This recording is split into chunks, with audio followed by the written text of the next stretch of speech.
Happy Friday, everybody. Sammy Kincaid, your public information officer you saw Rich waving just there, Rich Frankish, and also Deputy Chief Tyler Chandler. How you guys doing Folks, today? How's your Friday going? hey, it's a good, easy Friday for me. Helped some folks run some cars around that needed to go to the shop, and the sun's shining, so it was nice to be out and about in a car rather than here in my office with zero windows. Yeah. How's your day going, Rich? Doing good. Been hanging out in the office today. Got some treats for the team today, so it's been a good day. Thank you. They were Yeah, good treats. yeah, very good treats. You got some stats for us today on this Friday? Friday. Sure That's what I've been do. calling it today. Friday. Yep. So getting into this week for February the 15th through February the 21st, getting right into the numbers, had 896 police calls, 92 fire department calls, 15 crime reports, 101 arrest charges, 446 traffic stops, 154 citations, 28 non-injury crashes, 10 injury crashes. Crash numbers are creeping up. That's what happens when it starts getting nice out, y'all. Yeah, Rich, we've been noticing injury crashes really go up lately within like the past week. We've reached out to other folks with Tennessee Department of Highway Safety just to see if they're seeing a trend across the state, and they are. So we're not the only ones experiencing this. Other agencies across the state are seeing a very high increase in injury crashes, a lot related to speed and driving while impaired. So, folks, please be careful if you're out there driving, and don't drive impaired. Put that phone down when you're driving. Definitely don't drive after you've been drinking alcohol or consuming any type of THC vape or marijuana as well. We've noticed some issues with that and causing us a little bit of concern. But a lot of these injury crashes we've seen have been some very serious injury crashes and with some serious injuries. And we just hope to see that number drastically go down soon. But I don't know what it is, whether it's a nicer weather lately, a lot more people are getting out and about, but are higher than they normally are. And we would like to see that lower. And then on to our crime reports. 6 fraud reports, 3 family disturbances, and 2 each burglary to a vehicle, property damage, and harassment. And on the arrest charges this week, simple possession of drugs at 28, driving on suspended or revoked at 20, warrant arrest at 7, 4 each DUI, possession of paraphernalia, some domestic assault charges, theft of services, evading arrest, reckless driving, contributing to delinquency of a minor, and simple assault all down there at 2. But some good proactive numbers here this week. Yeah, good stuff. And on to the neighborhood and school zone traffic enforcement. Covered Nichols Vale, Waltons Grove, Chandler Point, and Harrington Place. 42 stops, 22 citations, and 1 arrest. The team was really busy this week. Sure.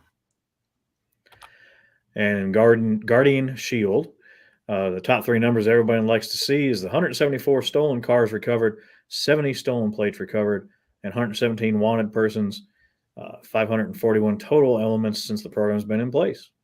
Yeah, good stuff, good system. And right now our team is on what we call an LPR apprehension related to an ongoing shoplifting ring that we've been noticing in communities all around the Nashville area. They have that stop now. Not too much I can elaborate on that while it's still under its current stage in the investigative process, but hopefully we can get more information out this evening or into the weekend about that stop. So great system. Hopefully we have just deterred a theft in our community. And it's under investigation right now. So we'll see what the results are. Absolutely.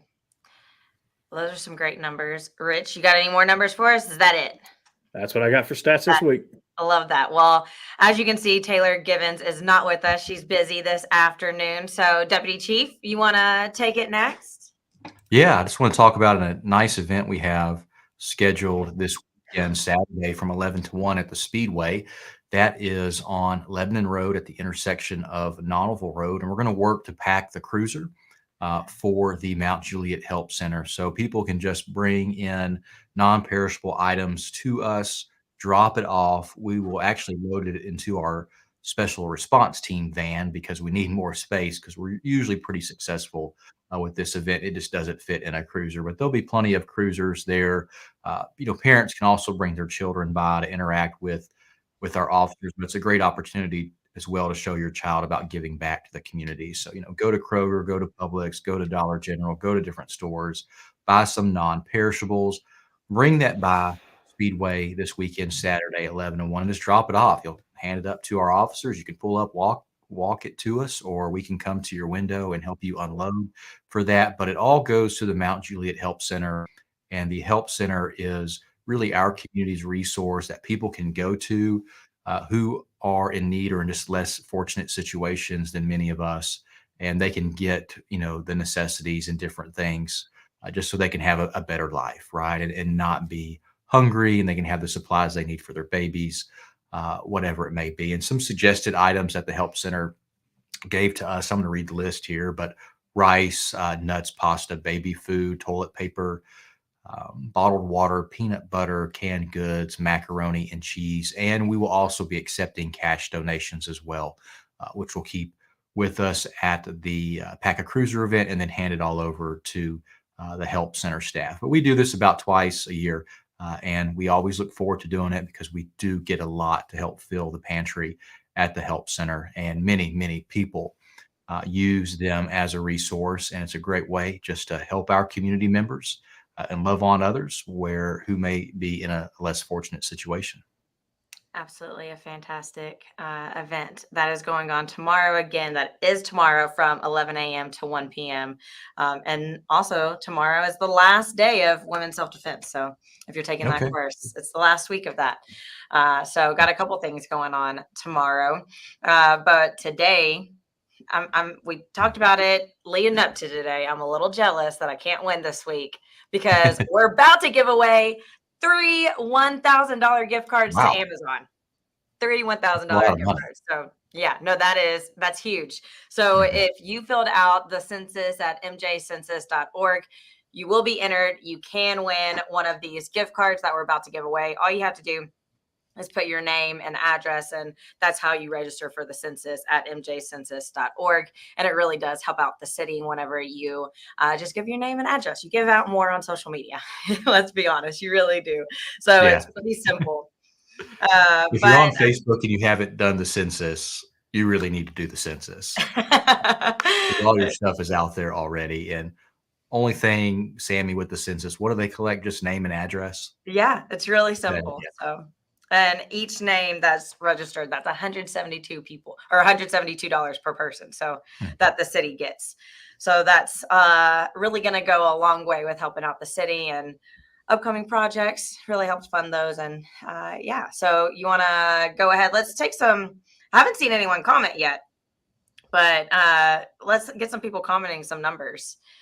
Yeah. So that we the can number that pick. we have is basically we need comments of numbers between 1 and 13,186. And so I've seen some people thinking that we've only collected names for just 13,186 people. That's not true. That's the number of households. So think how many people live in those households and what the final number will be for each census count per person in the community. So we have 13,186 households, but many people have registered for the census, and we still need to count more in our community. That's why we keep trying to encourage people to register for the census. But just under a week left. Yeah, just under a week left. I think the last day's Thursday evening, right? Yeah, Yeah. it is.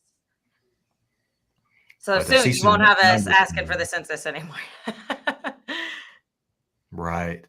So what do Rich, you see the comments there? Yep, sure do. Okay. Other than your brother's number, what do you want to go with? I think, have we already done 777? I think we have done a 777. Yeah, I think we have. So pick someone and we'll take their number for the first gift card. You know what? I kind of like that number Cat Spears threw in there. That one's kind of interesting and unique. What'd she throw in? 4, 5. 1, 2, 3, 4, 5. Yep. So we'll do 1, 2, 12,345. and then for the second gift card, let's do a lower number. I know we've already done that 777, so let's try and find another lower number. Tell you what, how about Miss Cheryl up there at the top, the 250? 250. Okay, and the third gift card. Something a little more in the middle. Hey, I like that 444. That's what I was about to say. Okay. 4 is my favorite number. That's my favorite number. See, at I know that. that's why we hired you. Right. 444. So we have the three. I know Connor's watching. I'm going to give him a call, and he's looking up those names now. So Connor with our census team, give him a ring.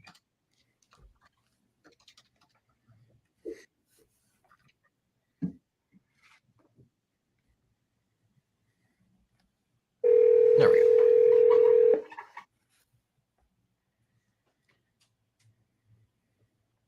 Hi there, Tyler. Hey, bud. Alrighty, I've got some names for you. What you got for us? Alrighty. So I've got for 1, 2, 3, 4, 5. Mhm. I've got Jim B. Okay. Then for 250, I've got Diane F. Diane F. And the final 444. Yep, 444. I've got Charles M. Charles M. Awesome.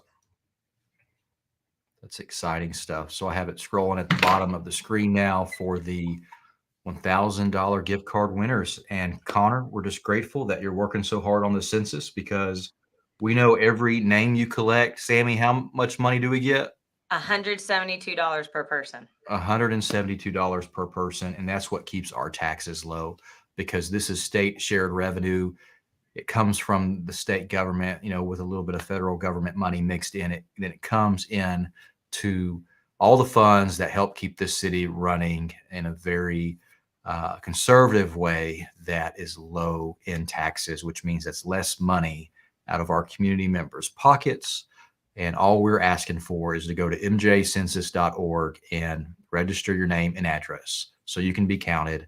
So more money comes into our city so we can have great services, better parks, better police services, fire, ambulances. There's a whole variety of things that the city provides this community at a very low tax base. So anyway, Connor, thanks for your hard work and see you soon. No problem. See you later. Bye. Bye. Well, fantastic. Congratulations to those winners. And you guys kind of mentioned it earlier. It feels great outside. Rich, please tell me that this weather is going to continue, that the trend is going to stay warmer. We're looking pretty good through most of the weekend. Yeah. Oh, census got me blocked there. Yeah, we're still keeping it up for a while. Let me pull it down. But yeah, looking through the weekend, through most of the weekend and early next week, we're looking pretty decent. Slight chance of showers on Sunday night and Monday evening into Tuesday. But for the most part, looking pretty good. Nice warm temps during the day each day through the weekend, up in the 60s and 70s. Getting down kind of cool at night. Coolest looking to be Saturday night, down into the 20s. So need to bundle up a little bit at night, but during the day it's going to be really pretty through the weekend. So it's going to be a nice looking weekend. Right now, radar's looking good and clear for our area. And I'm going to do a quick, since I'm a big weather nerd, as we all know, coming up Saturday for all my fellow weather nerds in the area. We have an event over at Trevecca Nazarene University, the SWAD, Severe Weather Awareness Day. It's a lot of fun. You can see some pictures there. A lot of local weather personalities come out. Lots of cool stuff for families and kids to do, learn all about weather. It goes from 9 to 4 on Saturday, but make sure you come over and spend some time over at Pack a Cruiser too, get some food donations turned in. But if you have some time, you want to come over to Trevecca in Nashville, learn a lot about weather and a lot about the local weather personalities, and they have a lot of cool technology there. You can touchy-feely kind of stuff. It's a lot of fun. So that's awesome. Good. I always like to see the sun shining. I know I say that every time the sun is shining, but I just really do not like cloudy or cast weather. Yeah, we're looking good this weekend. I think we're gonna have a lot of sun this weekend. And then you have that 70 and 72 as the highs on Monday and Tuesday. Wow. Unseasonably warm. It's nice. Yeah, you know what's interesting? We always see like on Facebook people sharing these weather models that show it's going to get super cold and snow a lot, but they share it and everyone gets hyped up about it.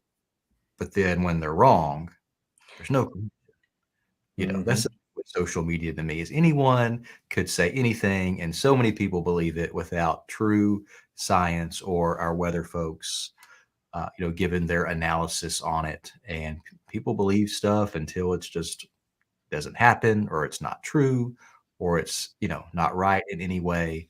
and then it just floats away, and there's no accountability. But it's just a part of life that we live in. But when you have a passion for communications, facts, and truth, you kind of study how people believe things and what makes people believe one thing over the other, regardless of fact. Yeah. Yeah, for sure. And that makes me very grateful for the team over there at National Weather Service and Miss Chrissy Hurley, one of the big bosses over there, and her and her crew do a fantastic job. Yeah, for sure. Appreciate them. So, Sammy, with the census, I think Cheryl got really excited because I think she thought she won because she said 250. But what we were asking for with the numbers is you basically help someone else win because you selected the number for the 250th household that registered with the census. So you don't get a finder's fee. I'm sorry. There's not that. That would be nice. I see Yeah. Ezekiel commenting now. He probably would love a finder's fee because he's picked a few of our numbers. I'm still sending Ezekiel something. I just haven't yet. I have to run to the store and buy what I want to buy to send his family, but it's still on my desk as a note to send Ezekiel something. So still That's coming. And if they want a gift card, Sammy, how do they get it? You will go to City Hall to pick that up. Go to City Hall, and I believe Jennifer Hamlin has those gift cards for you. Yeah. And the city's going to send them a letter too, I guess, in the mail, just in Yeah. case they don't stop by so they know they have it. Yeah. So cool. Well, I guess we'll take some questions. If you have questions, type those in the comments. We are here to answer anything you have as well. We like these live broadcasts to be interactive. I saw some questions earlier too I want to get to with Lori here. Do you keep up with how many wrecks are from the yellow arrows? And so, Lori, the majority of our wrecks in our community are caused by inattentive driving, mainly rear end crashes. Those yellow arrows are actually safer with the studies that have been done across the nation. So they're safer. They help traffic move better. Just like the roundabouts, we learned this week from the mayor. I knew this, but the mayor gave this stat in his State of the City address. But roundabouts reduce fatal crashes at intersections by how much percent? Sammy, did you remember this test? 90%. 90. They reduced fatal crashes and high impact energy crashes at intersections by 90%. But when roundabouts get put in areas that aren't familiar with roundabouts, everyone gets concerns. And of course, a bunch of stuff is said without facts about them. And people don't like them when the construction's going. But then when it's over, people like them. So you'll talk to the residents of Willoughby Station and along South Green Hill who just got a roundabout at their intersection, and they are very, very happy with it. And it's much safer. We haven't had any serious crashes since that roundabout has put in, nor a increase in non-injury crashes since that roundabout has been put in. And some people ask, well, what about a traffic light? Why can't you put in a traffic light? So the problem at South Green Hill and Willoughby Station was there was a hill peak at the intersection. So the intersection's right here at the peak. There was a limited sight distance blockage. So if there was a traffic light there, you could still yield and turn left into Willoughby Station, which would still have the sight distance blockage and still create the high impact crashes that we were seeing there. Now that there's a roundabout, there's a lot more visibility as the cars circle around the roundabout. And everyone kind of has to come to a yield or a stop before they enter the roundabout. So we don't have those high impact crashes, and traffic continues to flow very well through that intersection. But a lot of data behind it, and they are much safer, which I like to see because I do not like to see people hurt in crashes. And Rich gave these stats earlier, 10 injury crashes lately and some serious injuries in those, some life impacting injuries in those crashes. And a lot of times we don't think about people and others and how it affects them when they're seriously hurt in a crash. Because a lot of times if it's a high impact crash, those injuries last forever. Let's see what else. I really like Tracy's comment right there about the Mythbusters and if people know how to use roundabouts. Roundabouts are huge overseas, and with my family living in Scotland, a couple of them will come visit, and they were like, "We're going to teach you about roundabouts and how to enter them and get out of them," because that's one thing they said, that a lot of people in America don't know how to use the roundabouts. I thought that comment was funny. So yeah, I agree. Let's see here. Tracy's talking about a Mythbusters. They are more efficient. So. See, and Jennifer's, grand finale next week, what you want to win. So, Jennifer's been helping select the different awards for people who have registered for the census. And if you haven't registered, I would do it. You have an opportunity to win big. And we just gave away 3 gift cards to Amazon for $1,000 each to some folks who took a little bit of time. I think it takes 2 minutes to fill out the census. So that's cool. I saw Miss Jennifer Krause up there asked a question too about what the time frame was on our stats. Yeah. Yeah. Jennifer, the stats for their weekly stats that we do this week was February 15th to February the 21st. Yep. We typically, when we do the live updates, we go back 7 days. So we give you a week's worth of data on our weekly updates, so you can see kind of how everything looks.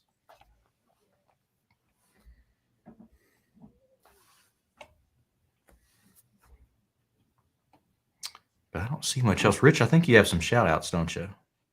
Yep. I just wanted to remind everybody that we got early voting still going on till the 27th. And on the slide there, you'll see our locations here in this county that are available for early voting. Encourage everybody to get out and exercise that right. The hours and locations are there on that slide. Go until February 27th. So please get out and exercise that right to vote if that's something you choose to do. They go 8 to 6 Monday through Friday and 8 to 1 on Saturdays. So they give you plenty of time to do it. Get out and do that if you can. It's a pretty cool thing to do. So try and get out and do that. And then wanted to give out a quick shout out to Smiley Tie and Sushi. Smiley Tie and Sushi was nice enough to provide lunch for us one day this week. And everybody loved it. They brought us a real nice spread this week for lunch, and it was a big hit. It went over really well. So thanks to the crew over at Smiley Tie and Sushi for thinking about us this week. Sammy, have you been to Smiley Tie? I have not been to Smiley Tie. Okay. We need to take you there one day for lunch because it's pretty good. It's good grub. Sushi. You like sushi? Yes, I do. So Gotcha. That sounds I'm not a fan great. of that, but I like all the other stuff they make. Yeah. So Well, good deal. I don't see. Okay, I'll say people still should comment what they want to win next week, since it is the last week. So yeah, at least comment, so then we can look back and see what people are wanting. Right. Zico here. Where does someone find housing market details? I have a friend who's contemplating moving to the MJ area. The name that comes to my mind is Eddie Poole. So if you go to Facebook, type in Eddie Poole, EDDIE space Poole, POOLE. He's a local realtor. Helps our officers out a lot when they're trying to find housing out this way. And he's always talking about stuff with the housing market. And great guy, very helpful. All right, well, good deal. Rich, you want to close it out? Yeah, you close it out, Deputy Chief. I close it out. I got you. Rich, you close it out. This guy. All right. Hot potato today, huh? Hot potato. Yeah, you're the hot potato. Yeah. Well, gang, thanks for being here with us this week. As always, we appreciate every single one of you for tuning in. And for those of us that couldn't be here with us, you can catch us later on the playback. Sammy, thanks for being with us, too. We're really enjoying you being with us, and you're doing such a great job. We appreciate you more than you know. You're really getting at it with gangbusters, and you're really doing awesome. Folks, be nice to each other. Take care of each other. Look out for each other. And if you need anything, give us a call. We're always here to serve you and take care of you. Awesome, Rich. Thanks. Take care, folks. Bye.